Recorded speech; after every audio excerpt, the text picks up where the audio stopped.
Wherever you go, whatever you do, throw a little at it. Omax, Vest and Briefs. Tamil ஜனம் தொலைக்காட்சியில் செய்தி வெளியான ஒரு மணி நேரத்தில் சேலம் மாநகராட்சியின் 58வது வார்டு தூய்மை பணி மேற்பார்வையாளர் விமல்ராஜ் மாற்றம் செய்யப்பட்டுள்ளார். கூடுதல் தகவல்களை செய்தியாளர் கண்ணன் வழங்க கேட்கலாம்.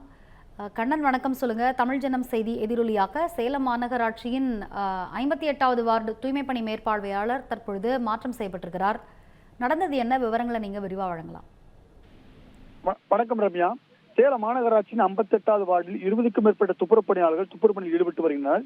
இவர்களை கண்காணிக்கும் பணிகளை RSK தனியார் நிறுவன கண்காணிப்பால் விமல்ராஜ் மேற்கொண்டு வந்தார். இவர் கடந்த சில மாதங்களாக துப்புரவு பணியாளரிடம் கண்டிப்புடன் நடப்பதாகவும், குறிப்பாக அவர்களை பணி செய்யும் போது கடுமையான வார்த்தைகளை பயன்படுத்தியுள்ளார். குறிப்பாக ஆபாச வார்த்தைகள் மற்றும் அவதூறுக்கு வகையில் பேசியதாக கூறப்படுகிறது.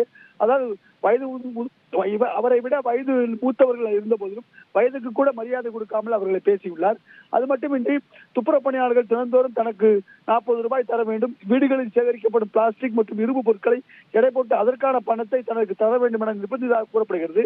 இதனால் மனமுடைந்து துப்புரவு பணியாளர்கள் அதிகாரிகளிடம் புகார் அளித்தும் அதிகாரிகள் எந்த விதமான நடவடிக்கை எடுக்காமல் கண்டுகொள்ளாமல் இருந்தனர்.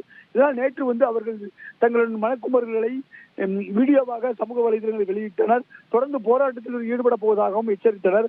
ஆனால் அதனையும் அதிகாரிகள் கண்டுகொள்ளாமல் இருந்த நிலையில் இன்று காலை 58வது வார்டு அலுவலகம் முன், அதாவது பணிக்கு இணைவதென கையெழுத்து போடாமல் அலுவலகத்தின் முன் தர்ணா போராட்டத்தில் ஈடுபட்டனர்.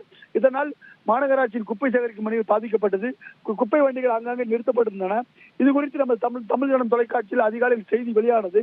இந்த செய்தி வெளியான அடுத்து மாநகராட்சி அதிகாரிகள் விரைந்து செயல்பட்டு போராட்டத்தில் ஈடுபட்டுள்ளவரிடம் பேச்சுவார்த்தை நடத்தினர். இந்த பேச்சுவார்த்தையில் சர்ச்சைக்குரிய மேற்பார்வையாளர் விமல்ராஜை மாற்றம் செய்ய வேண்டும் என்ற ஒரே கோரிக்கையை போராட்டக்காரர்கள் முன்னெடுத்தனர். அவர்களின் கோரிக்கையை ஏற்று விமல்ராஜை மாற்றம் செய்துவிட்டு நிஷாந்த் என்பவரை அந்த மேற்பார்வை பணிக்கு நியமித்துள்ளனர். அதையடுத்து அவர்கள் பணிக்கு திரும்பியுள்ளனர். தற்போது துப்புரவு பணி நடந்து வருகிறது. அவர்கள் அந்த துப்புரவு பணியாளர்களின் கோரிக்கை மற்றும் அவர்களின் குறைகள், அவற்றின் போராட்டம் குறித்து உடனடியாக தமிழ் ஜனம் செய்தி வெளியிடப்பட்டது. எனவே அவர்கள் பொதுமக்கள் மட்டுமின்றி துப்புரவு பணியாளர்கள் தமிழ் ஜனம் தொலைக்காட்சிக்கு நன்றி தெரிவித்து வருகின்றனர். ரம்யா, விவரங்களை வழங்கியமைக்கு நன்றி கண்ணன்.